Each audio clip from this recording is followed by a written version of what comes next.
So we are now recording, and we're going to give everybody a couple more minutes to get in. I know some folks are kind of leaving and coming in, and we're trying to get everybody squared away. So bear with us just for a minute. Clearly, I am not Paul Martin. He is on assignment down in Florida working on a project, and he asked me to step in and co-host about an hour ago. So we are trying to get everything ready to rock and roll for you guys. Really excited. We've got Cameron Ford speaking tonight. He's with Ford Canine and the Canine Talking Sense podcast. If you have not listened to that podcast, put it on your list. It is definitely worth checking out, and we're excited that you're all here tonight. So bear with us for just a couple minutes, and then we'll get started. Because of all of our technical issues this evening, Paul's going to try and jump on just so he can get the Facebook Live and PowerPoint started. But in the meantime, we'll go ahead and get started and introduce Cameron to kind of talk about what he's here for and get the Trainers Forum off and running. Again, Paul is unable to join us tonight because he is on assignment in Florida working on a project. So we're excited to take over in his stead despite all of our technical difficulties this evening. I'm Hannah. I am one of Paul's guest instructors, I guess, and buddies. We've known each other for a long time. I'm here tonight with Cameron Ford with Ford Canine and the Canine Talking Sense podcast. Again, if you have not subscribed to that podcast, do so. It is fantastic. Lots of great interviews with wonderful content. And Cameron, I'm going to let you introduce yourself and give your background. Those who don't know, Cameron is really heavily involved in Canine Cognition and all the research and work going on there. He's also an active canine trainer and has loads of years of experience training all kinds of detection dogs and sports scent detection dogs. So Cameron, I'm going to turn it over to you for an introduction. Okay. Well, thank you guys for having me on. I always enjoy getting out and sharing information. Like Hannah said, first I thank Hannah and Paul for taking the time and doing this and creating a trainers forum, because those are always great spots for information exchange and helping each other out with training and ideas and things like that. So my background, I've been doing this nearly 27 years.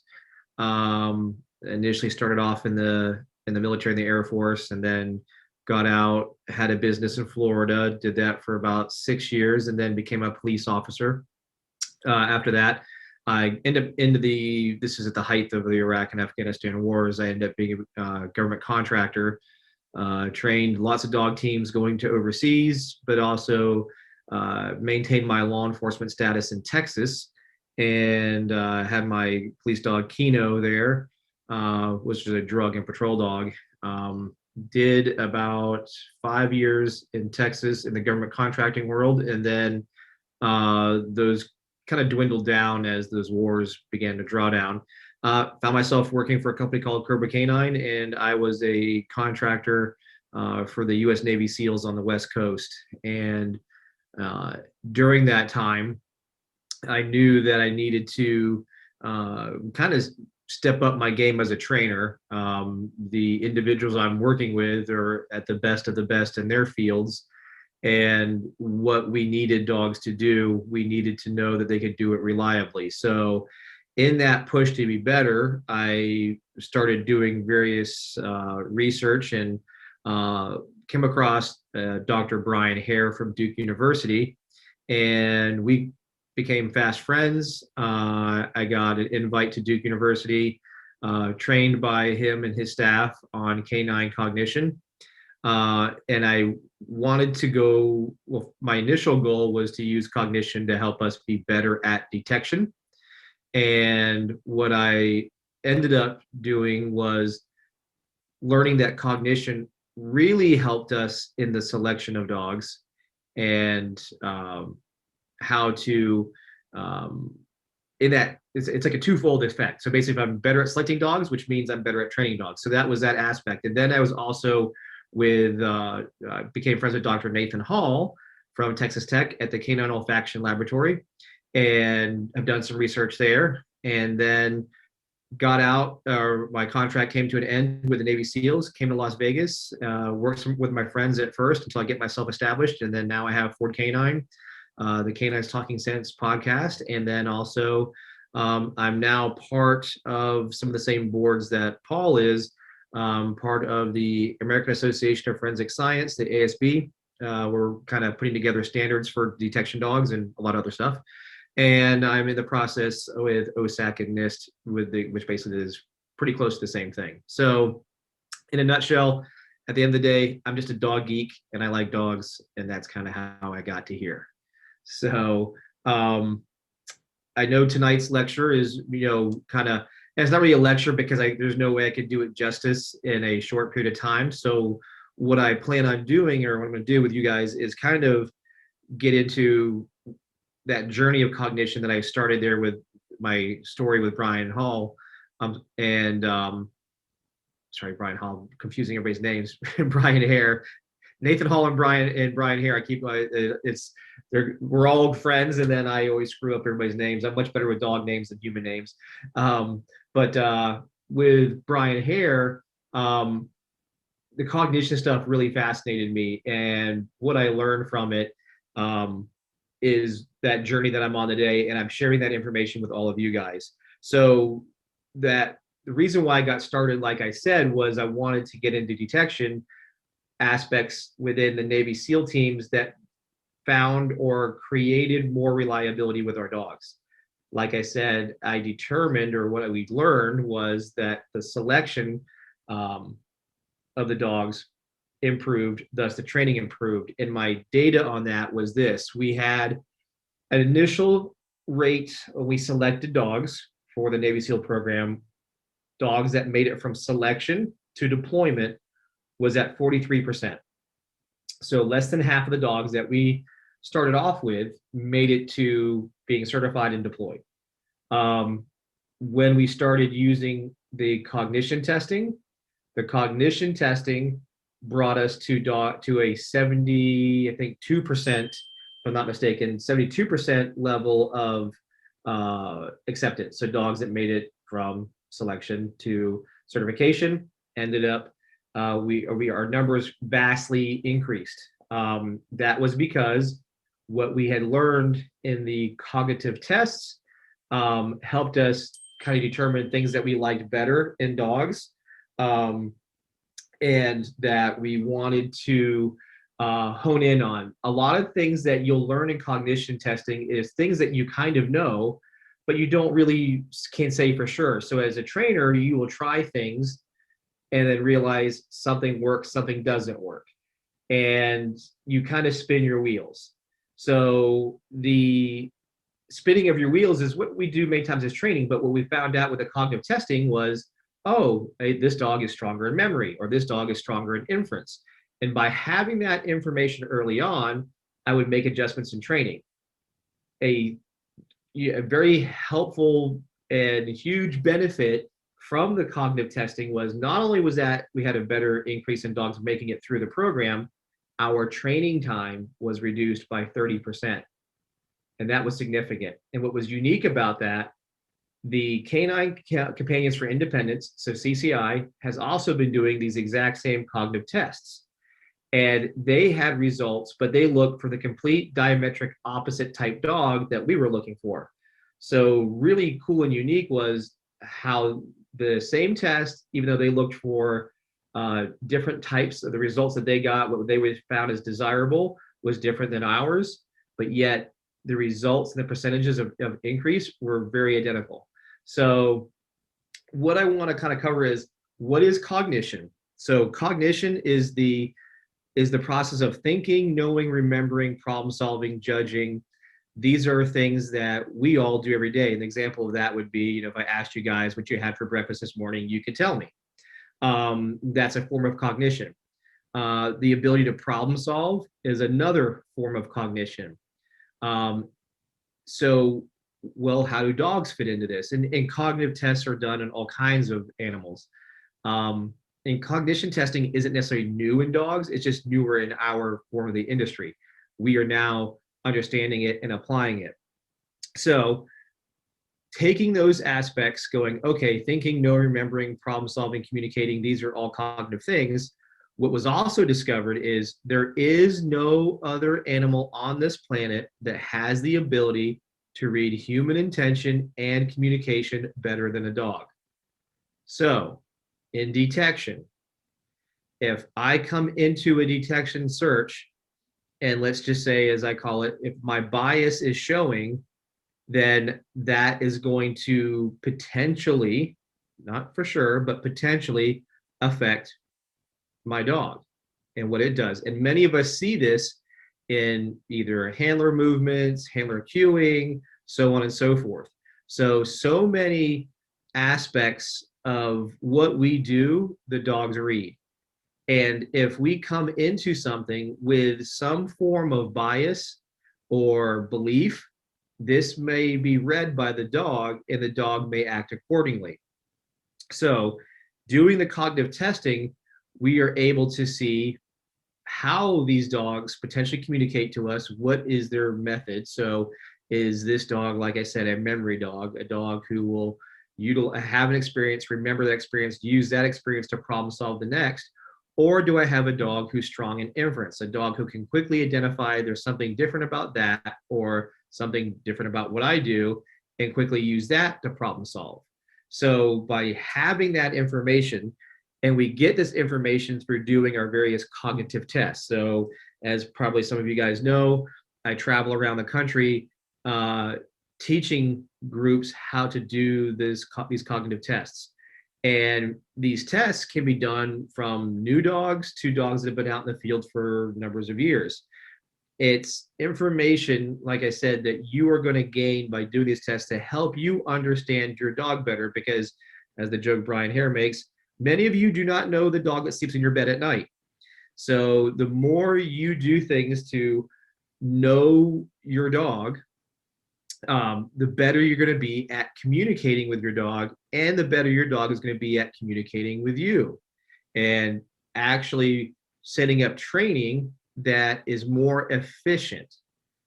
And I'm all about efficiency. I want to be able to be as efficient with my communication and as clear with my communication as possible. So what we are looking for typically in a working dog community or detection dog community is dogs that are stronger generally in inference. They are a little bit more independent. They are willing to try to solve a problem versus looking for me to help or help them solve this problem. I want a dog who is independent and can use the environment or use some form of their inference that's available to them, depending on the scenario, to solve that problem, and to do so without my help. So by doing this, we are much, having a dog who's like this increases our likelihood if a variable changes, either in a real world deployment or in training, these dogs are less affected by that. Dogs with stronger memory, those that use their memory quite frequently or always go off a past experience, will struggle initially at solving that problem because they keep going back to a experience or try to utilize something visual, whether it be the space or an object or what have you, to think that that's correct. So I have dogs that are very strong in memory, and I can work these dogs, but my adjustment as a trainer is to reduce variables that allow them to use their memory. So basically, it's almost like we create conditions that they have to make inference or they have to try something different because the memory aspect isn't there. Or as a trainer, I change context frequently so that way they're not able to continually draw off an object as memory. So a lot of people will have probably seen on my social media or things I do. Cameron's got tons of toys. He's got every gadget out there. And why I have all of these different things is because I want to be able to change my context of where or what odor is in frequently. And I want to be able to do that without constantly always having to change locations. So let's just say, because of where I'm at, my garage location has many different ways and many different presentations of how odor can be contained. And the dog would have to search many different things, from metal boxes to PVC pipes to shaker cans to plastic drawers to a scent wall to a PVC wall to tubes and so forth. And I don't have to change location in a early beginning stage a ton, but I can constantly change the context of odor. So if I have that memory dog, I'm eliminating its ability to go to memory first, but to actually utilize their nose. On a inference dog, I keep making changes so that way they have to keep adjusting and again use their nose as the key problem solver. So that's how that's what we're looking at. If I said, what are we looking for? What is typically desired? The perfect situation is a dog who scores slightly higher or a little bit more higher on the inference aspect, or a dog who is over memory. Again, because the memory aspects tend to be the most challenging to work around, just because again, many of us already know and understand we are limited by our training environments. And if I have a dog who's strong on memory, it's constantly utilizing that. And I rather not have a dog who's going to constantly go to that memory and go that way. So that inference allows us to be a little bit more successful in the sense of progressing, challenging the dog, things like that. So what do we do with this information once we do the testing? So as a trainer, I now know as a trainer what I have in front of me.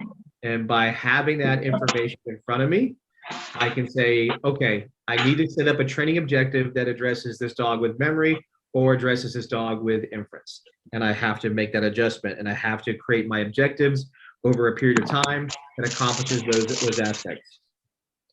I think we're having some technical things, so I'll stop and wait. Whoever I believe Danica is has strong audio.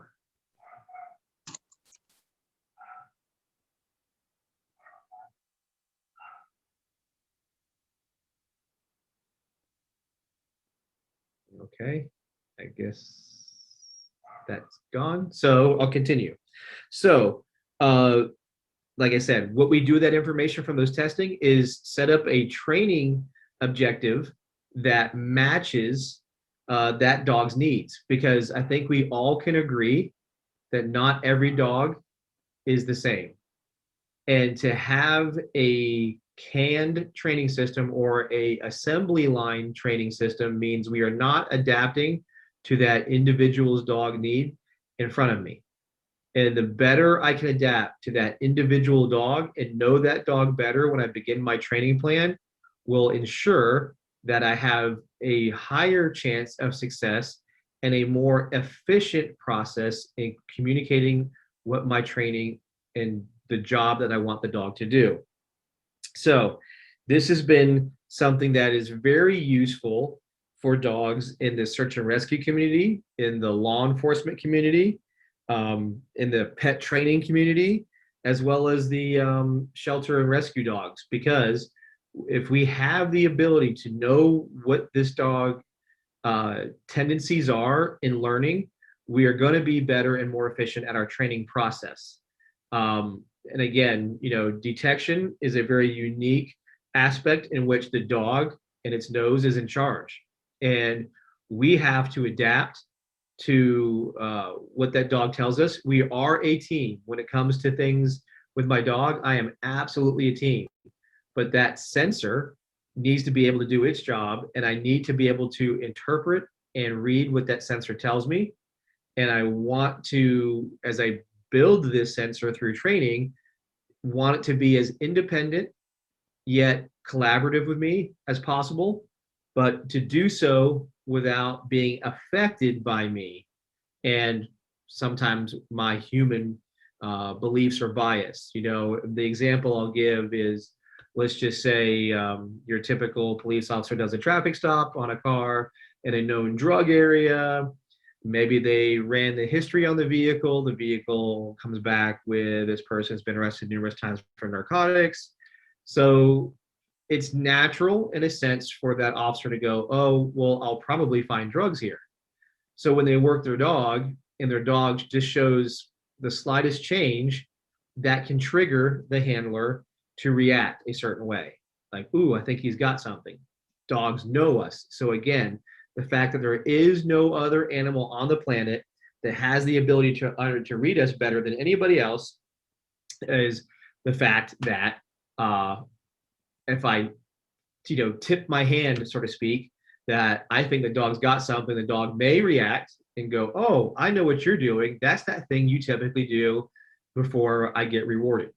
So in the search and rescue community or the cadaver community, what I've typically seen is training many times is set up for fines.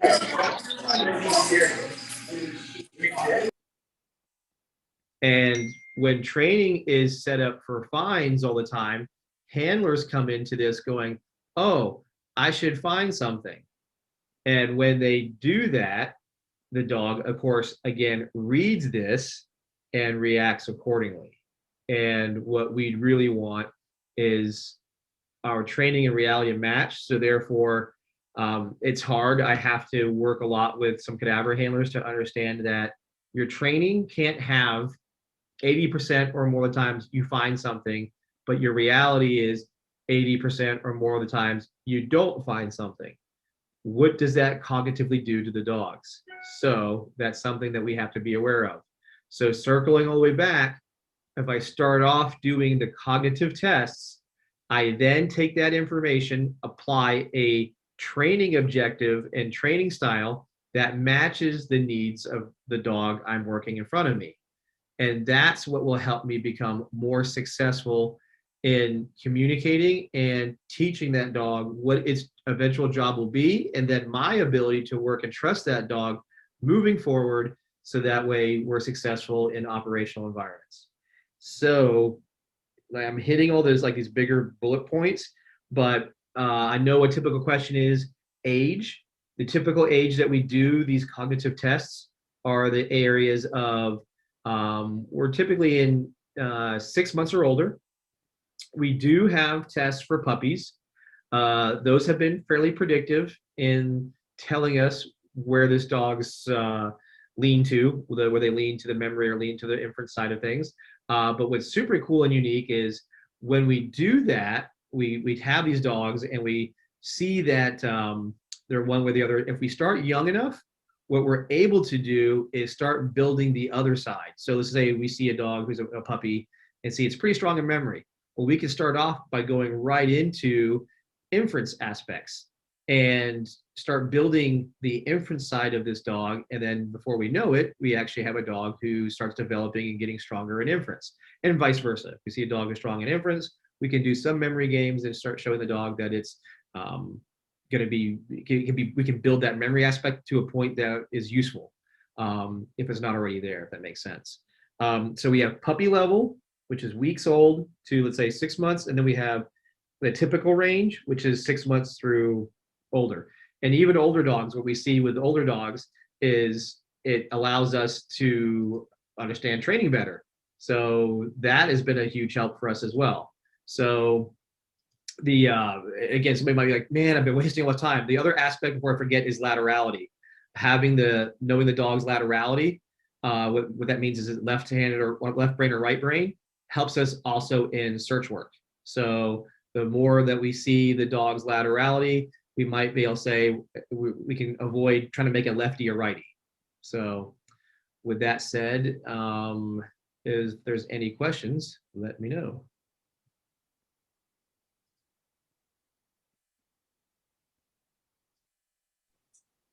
Hey, Cameron, thanks so much. And we've got, Paul was able to jump on, thank goodness, and get our stuff kind of rocking and rolling here a little bit. Okay. So we've got quite a few questions in the Facebook Live. Okay. Carla Peterson, who I think you guys came in and worked with her, and Chuck Lebowitz. up in the upper part of Minnesota there. They were Yep. praising Yep. the free class. We've got some people who are asking how to start a young dog's training. But I think it would be helpful to maybe talk about the evaluation process using cognitive methods, kind of what you're looking for a little bit broader than, what you were describing about looking for certain things and tweaking to make sure you have a more well-rounded candidate versus just a one-sided candidate. But if you could talk about like your canine selection for detection, that would be great. So the way we do selection, we do the typical selection dog process. So whether those in the search and rescue world use the Marseille Brownell method, or you use that old school, this guy's been a cop for 20 something years. He throws the ball this many times. He wants to see hunt, whatever that part is, we tell everybody you do that. Once you've selected the dog that you like, or dogs, because sometimes it may be a couple dogs, then we go into the cognitive testing, because you've identified these motivation or drive qualities that you look for that you like. Well, now, because, for example, what I'm getting at is in typical evaluations of canines for selection, we look at environmental, we look at sociability, we look at drive and motivation.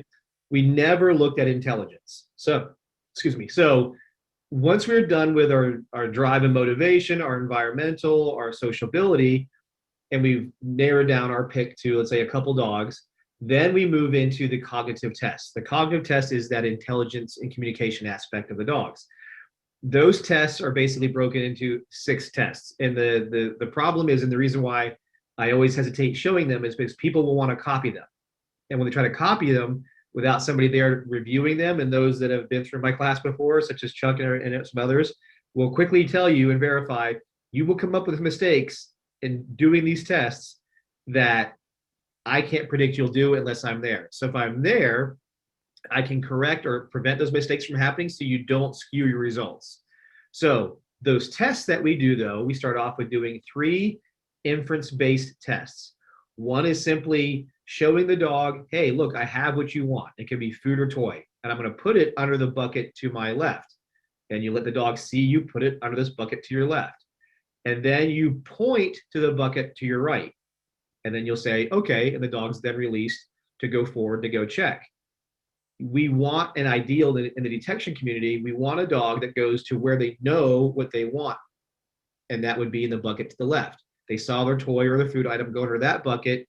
Despite you pointing to the right bucket, they said, you're pointing to the wrong one. I'm going to this one. So that's an ideal candidate, ideal quality that we look for on that test.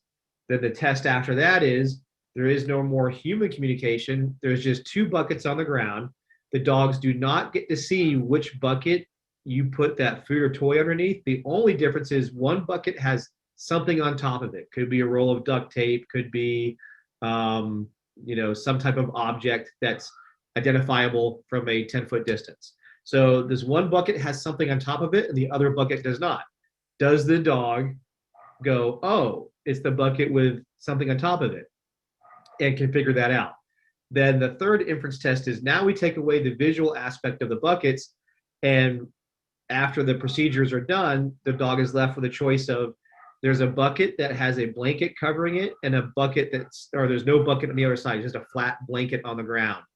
Can the dog make the inference that, oh, the one with the bump is the one I want to go to, because that potentially is where my reward or food or toy item is at? So, but there's a procedural process that we do to go through this. The dog, you have to go show the dog, hide the object, walk backwards, go to the left. There's a level of balancing that has to be done, so that way you're not skewing the dog one way or the other. Even to how you walk, to how you hold something, is critiqued at a very high level, because we have to remove things that you will tend to do. Your eyes, where you look, we have to watch you. And as I teach these classes, I make everybody hold the evaluator and the handlers accountable for mistakes when they see them. So for example, is sometimes people will do a test and then inadvertently be looking at where the item's at. And the dogs read this.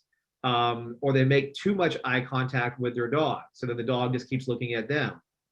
So there's a number of different things that we do that have to be reviewed by a person who's well versed in these tests to make sure that our testing administrators and handlers of the dogs don't give off cues to the dog to figure out. And many that have been through this with me, the joke always is, it feels like the first, these cognitive tests are more for you than the dog, especially when I make you practice them on day one with no dogs, because you'll realize how many errors you make constantly doing these tests.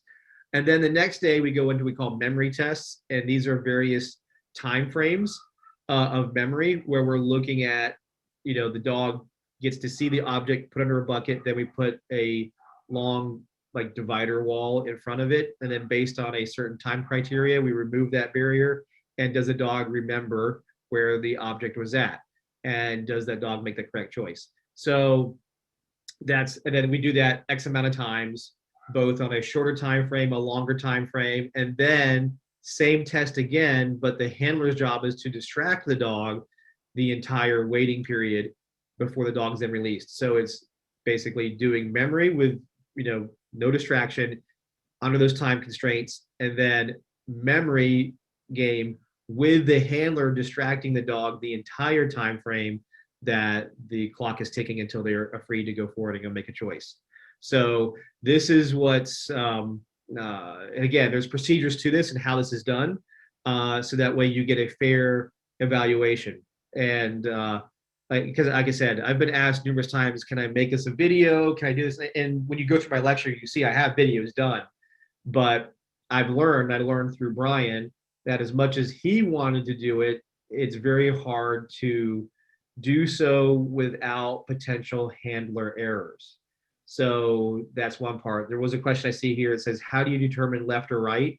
You do what's called laterality games. So for example, you have a box, let's say a 1 foot box in front of you, like a step. And you go up, you have your dog go up and down over this step, let's say, and you're looking at which paw do they step forward with first the most. So you have to go over this step 26 times. And in that 26 times, somebody's writing which paw do they use to step forward with most often. That's usually one tell.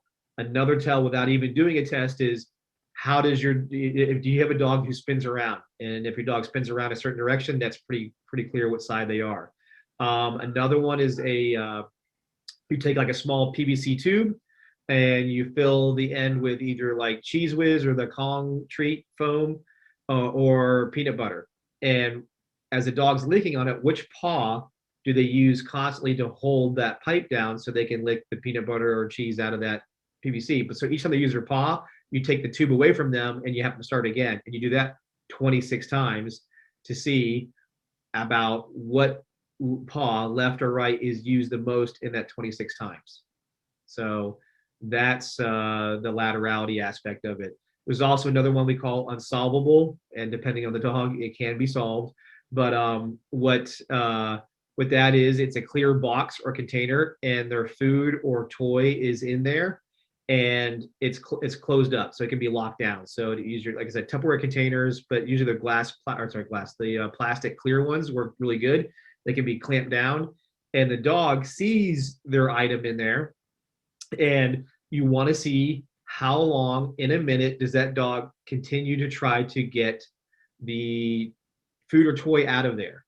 And in that 1 minute, so you have one person who's doing a 1 minute stopwatch, you have another person who's counting how often the dog is engaged in that container trying to get to the food or toy item. If the minute the dog disengages or looks to the handler for the help, you stop the stopwatch. And then you go, when the dog goes back to it or engages again with that item, you start again. So you're looking at what we typically see as desirable for detection dogs is 45 seconds or more being engaged with that item. And we do that test a couple times to get the average time frame. Some of the super high drive dogs that are, some of my Mals and Shepherds and so forth, will usually bite the container, break it, and get into it anyway. So I already have my version of unsolvable during my normal selection testing. So I don't typically use it on the cognitive side because I've already determined that during my normal selection. So the puppy ones that I really like are ones where you start off with basically, the best way I can describe it is if you go to Costco and you get that big, huge container of cheese balls, it's a cylinder tube, and we basically duct tape it so it's solid from the outside. And you have the dog at a little puppy at a distance, and you let the puppy see you put food in the left side or the right side.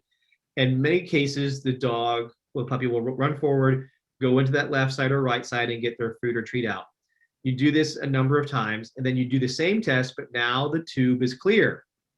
They can see their food or toy item inside this container. How long does it take them to figure out they can go to the side again? Because when they see it in front of them, it creates an impulse control problem. You want to see the dog who can quickly shoot around and figure that out. And then that's, how you see in one game only, how you see them problem solve versus that drive or impulse control. Some dogs just sit on the outside. They're like, I see it in there. I'm gonna try to go through this clear plastic. Then you want the dog who will quickly adapt and figure out, well, I'll just use what I did the first test and go to the side. And sure enough, and then we'll block the side, and then the side they use most often, we block that side with another clear panel and see how long it takes them to figure out to go to the other side to get in. So that's how we do that one. So let's see, we had one question is, so if they use their right paw, then that's considered right brain, vice versa. So if they use right paw, that's left brain. If they use left paw, that's right brain, just like us. How often does maturity and growth of the canine affect realistic testing? Parameters done on a very young puppy. Have there been long-term studies on laterality and how it plays out on working success of canine? Yes, there's tons and tons and tons and tons and tons of research, hundreds of thousands of dogs, that gives us information on a lot of this. What's super cool is Brian has opened up a lot of the testing to the public. He's deputized many of you guys to be what he calls a citizen scientist. And a lot of the data from all types of breeds of dogs to backgrounds of dogs have helped us to kind of figure out a lot of, we call the center data points, because data will be like scattered all over a screen, but you can quickly see main concentration points and what we've learned. So let's just talk laterality, since that seems to be the point where a lot of people are interested in right now. If I come into a room or an area and I typically think as myself, I was trained as a handler, I must search clockwise. However, your dog is not, let's say your dog is a righty and your dog wants to go to the right side, your dog wants to go counterclockwise. But if you keep going clockwise, can the dog do it? Sure, the dogs can do it. And the example I'm giving is I've had somebody who made their adjustment after they learned the laterality of their test, and they couldn't believe how quickly their dogs were finding the odor when they let them go the way that they wanted to go versus the way that they were trying to be systematic. So that's an example of anecdotal version of somebody who applied the test, used the result to help them become better with their dog on how they search. So that's the one aspect there. Does training, let's say we take an older dog and do some of these tests. Yes, sometimes we will see a dog, let's say for example, unsolvable. Some dogs will just stare at the container. Some dogs will just kind of sit or lay by it. They're giving like a typical indication behavior, but that counts as engagement with that item. So all of these other tests have nothing to do with odor. They are just choice decisions. And a lot of times these choices are made by the initial visual aspect of what occurs, which is why we have to test and practice these without dogs, so I can show you guys how to do it, because it has zero to do with olfaction. It is all to do with decision making and understanding communication and inference. So a lot of people are like, well, my dog might smell this. Believe me, the odor is all everywhere else. And how fast the dog does something is before odor really becomes relevant or present. It is strictly decision-making skills. And those decision-making skills, that cognitive part, plays a direct role in how they learn and understand training tasks that later involve more olfaction aspects. So is there any other questions so far? Hey, Cameron, we've got a couple from Facebook. Are these mostly intelligence tests? Are these measuring mostly visual intelligence, or are they relying on other pieces? So the dogs, every dog will initially look at an area and it's a visual aspect, then go into things. That doesn't mean that obviously dogs don't walk in and smell something and make a decision. These tests, because learning has so much visual component to it, i.e. us, our body language, things that we do, these decision makings is, like I said, for example, see, here's your toy. I'm putting your toy right here, but I'm covering it up. Okay, but I'm going to point over here. That's a visual, because that's something later on. If, let's say, the dog smells the target odor, but as the handler, I'm like, no, I want you to go over here. We want the dog to go, no, dummy, what I want is over here. So I'm going to basically disobey you and use whatever that skill, nose, eyes, ears, whatever, to go tell you to go this way and disregard my handler. So, like I said, this is our predictive test. So if I have a dog in this initial stage who will go to where they know their toy or food is at, despite me pointing to the opposite direction, that is a great tell for me as I'm developing training to know, hey, I've got a dog who's fairly independent. Many people, though, because the average person who's a dog enthusiast goes, oh, doing one thing is just so boring. I need to do duck diving. I need to do agility today. Then tomorrow I need to go do rally. Then Thursday I have a nose work competition. Then Saturday I need to go do my search and rescue thing. And then Sunday we got to go do this. So the dog has a lot of things that may conflict with a different aspect. So let's just go back to detection. Detection requires the dog to be in charge and to problem solve, and the handler to read what the dog tells them. Where maybe agility, there's body language communication between handler and dog. So if I've done 4 years or more, let's say, I'm just throwing out numbers, if I just throw a significant amount of time where I've done exercises or training where the dog must pay attention to me, that potentially throws a conflict into the dog to problem solve or trust their nose. Because the handler's pointing over here, and I've been trained and I've done numerous things where if the handler points, I need to go there, we lose that ability in some cases for the dog to go follow their nose. So we want, again, one of the things, and those listen to my podcast a lot, detection needs to be a specialty skill. We do not need a dog to do 15 other things and also be a detection dog. Reason is, depending on the detection skill set, conflict occurs. And if we have significant levels of conflict due to training in other aspects, you're making this job much harder on the dog because you're creating confusion by accident in a sense. You've done all these other things that conflict with what this task is. And that reduces the reliability of one of this particular detection task, because if I have a dog who's constantly wondering what or what am I communicating or what I'm trying to tell my dog, I'm losing some of that ability to work its environment and let the environment and what it searches be number one. So Chuck asked, can I talk about odor pays versus indication? Yeah. A lot of times, and relative to this, people focus highly on a alert behavior, and the alert becomes more valuable than the odor. And for example, it's people who deal with dogs who may throw alert or indications for random reasons. The philosophy, because I build a cognitive aspect, know my dog, I build a training aspect based on my dog, whether it be memory or inference, to focus highly on odor. Odor is the only pathway that leads them to the indication, which then potentially leads to reward. But in this early stage, it's called delayed conditioning. The dog comes into odor, and while they're in odor, then reinforcement happens. And then I build, in a sense, through classical conditioning, the dog goes into odor and goes, oh, whoa, I know odor's here. And then boom, reinforcement happens. And then I build from there to be what I want that dog's behavioral communication to me to be when they find that target odor. So by no means does it mean you can't do an indication thing, but don't do it with odor at the same time in the beginning stage, because there's too many things going on. And depending on the dog in front of you, you muddy the water. So if I have one task, which is when the dog comes into odor, and how I create that depends on the dog in front of me, but I usually only have 2 items. When the dog smells the item that has odor in it, then I use a condition reinforcer followed by its high value reward.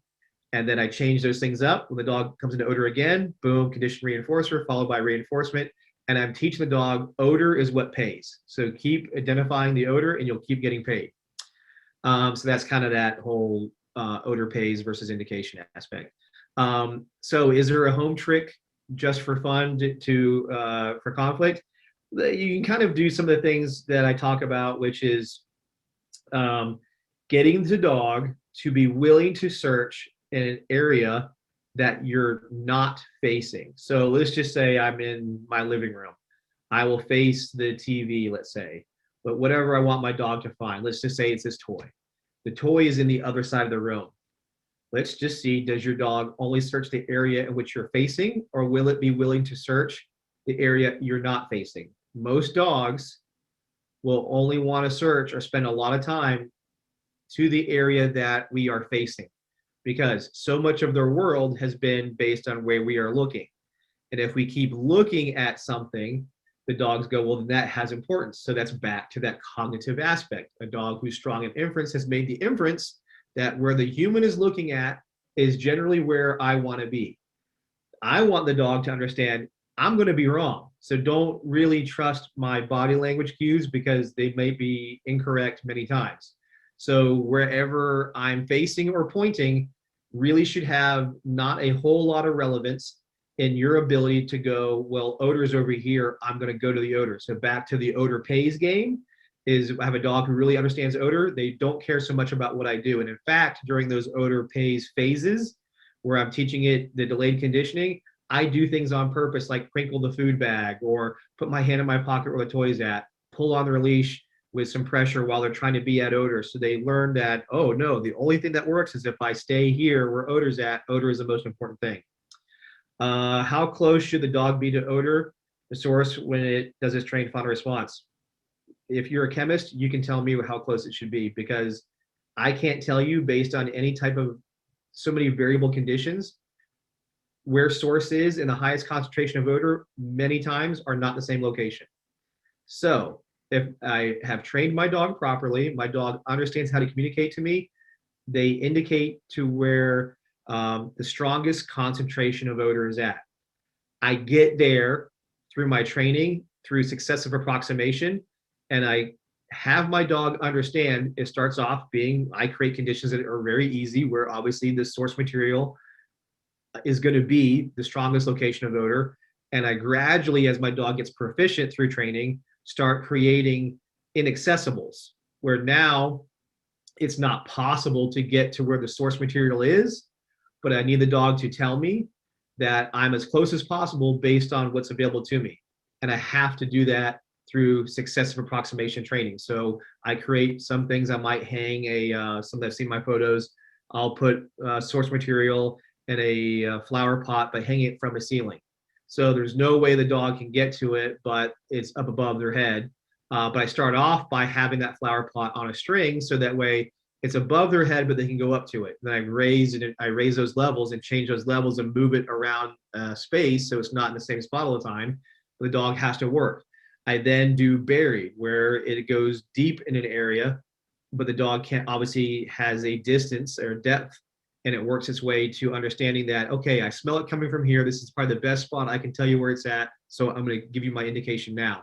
Because if we keep setting up training where it's always, oh, here it is, it's very close to the surface or within a few inches of surface space, the dogs expect that that's how it has to be. You have conditioned your dog to, through memory, actually, the cognitive side of it is, I will only indicate if you do this. And what happens is, as a human handler, you're sitting there going, oh, well, I put source over here, so I know this is where I put it. I will not pay you until you put your little butt over here near this. And this dog is going, I smell a lot of odor right here. This is where you've told me before to be, is where odor's at. I don't know you put it over there, but I know there's a lot of odor here. And you're like, so this dog is so difficult. I put odor, it's 4 feet over there. I don't understand why it's fringing. You know, it's totally fringing. It's not at source. My thing is, who here has a prescription for odor goggles? Because I would love to see how you know where the highest concentration of odor is at. Now, are there conditions where we know odor is at source? But I can't tell you how many times I have watched handlers fail to reward their dogs when their dogs are in odor, and it's the highest concentration of odor, but because they know where they put it, they're not paying their dogs. This is where dogs start going, well, odor doesn't pay. And if they start falling down that path of odor doesn't pay, or that dog does that quote unquote fringe response, handler steps in to try to help the dog get closer to source because, of course, you know where source is at. What did you just do? You just told the dog that, hey, I'm going to be involved in helping you solve this problem. So this leads into the question is there a way to train or mimic scent that has pulled away from the dog? I think you probably mean pulled away from source. And again, the myriad of conditions that are created, it's wind, temperature, time, duration, the substance itself, how much headspace does that substance have? Is it reactive to this temperature at 70 degrees? Is it 80 degrees? Does it change when it's 90 degrees? What's your wind distance? There are so many things that fall into play. So the closest I do is, like I mentioned, where I will put source in a container and I will place that container at a depth or height that the dog can't get to.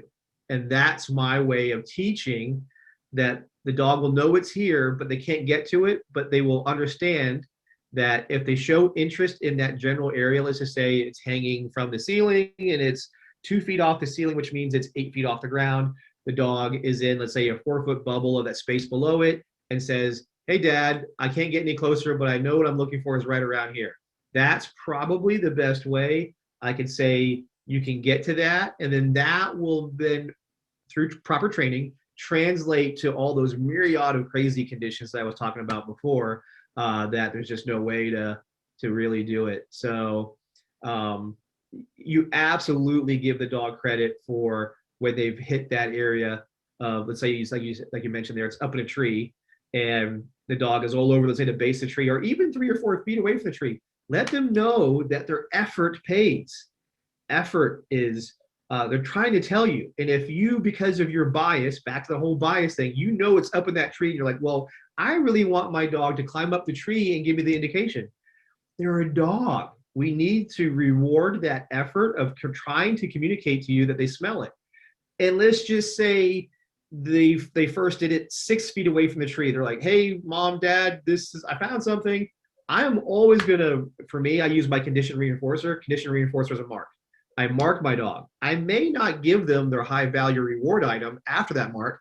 I may say, hey, you're right, good, go back. Let's see if you can get closer. And then that motivates them because they heard the signal that they know through classical conditioning means they're right. They're getting the reinforcement.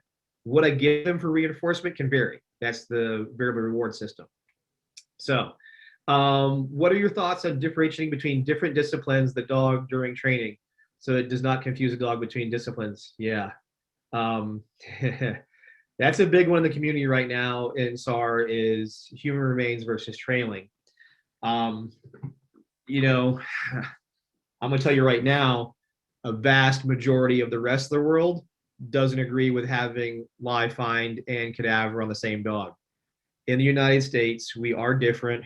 A lot of our organizations are volunteer-based, and a lot of those organizations want to help have a system of bringing handlers along in the education process, and it is the easier way. And in some cases, is starting off doing live find, and then they want to transition to HR later on, because by having a dog that quote unquote is dual purpose in that sense allows them more opportunities to go out there and getting a call. I can tell you, I've talked to a vast number of experts. Some of you guys have even heard them on my podcast. And like I said, a lot of the rest of the community and other countries highly disagree with this multiple discipline aspect. because I think every person who does the multiple discipline will tell you that their dog is better at one over the other one. They're not generally super strong in both. Don't get me wrong. There are amazing dogs who have amazing abilities who can be good at both, but you have a Michael Jordan type of dog. So what I recommend and what a lot of the subject matter experts and professionals recommend is we need to kind of rethink some of the things that we do potentially as organizations or standards that say, if you go down this path, you are this type of dog. If you go down this path, you are this type of dog. And by doing that, we will be much better at our jobs. And the dogs will be much better because what we're doing is much more clear to them. So I hope that kind of answers your question. And don't get me wrong, I know that these aren't things that'll change right away, but I'm giving you the best answer after lots of collaboration and going over standards and very much seeing it for myself. I came from a dual purpose world where we had dogs that do bite work and detection work, different type of dual. But even that sometimes is conflict. Here in Las Vegas, all of Las Vegas Metro canines are all single purpose dogs. Every handler carries 2 dogs. Not every handler, but almost all their handlers have 2 dogs. They have their street patrol dog, which is typically your Malinois, German Shepherd, Dutch Shepherd, that does their human apprehension, human search work. And then they have their specialty dog, which is usually a Springer, Labrador, Pointer, etc., that does their detection skill. So whether it be narcotics, explosives, etc., that dog does that. So they carry 2 dogs in their cars, and they pull out the dog for that type of job. So in my area, we're not the norm yet, but I can tell you we are matching what you see in places in other countries where the handlers work a very specific type dog. How do you feel about freeze, focused, stare with either sit, down, etc.? So I reinforce the dog's natural behavior to odor stimulus. Many cases, a lot of dogs will kind of lock up or freeze. I require, as if I see that's what the dog does, I have a dog who naturally sits, so I reinforce that. But the word I use is focused response to odor. And even focused is a cosmetic thing. If my dog basically locks up, focuses, or says, hey, Dad, this is right here, and this is consistent to what happens whenever that stimulus is there, that is what's reliable. And that's what I reinforce. I want the dog to, whatever its natural ability is when it comes into contact with that odor stimulus, I reinforce that, because there's nothing makes that happen other than that stimulus. If we use let's say a sit, I'm just using sit because it's a common one, but if we use a sit, the dogs also use sit to communicate to us for things that they want. They will sit for us for a treat. We tell the dog to sit. So there's some dogs who may not, again, this is the memory aspect of cognition, may not totally remember why I was supposed to sit, but I do know sitting gets me this. So I want to use, again, a clarity and an efficiency process. So I reinforce the dog's behaviors at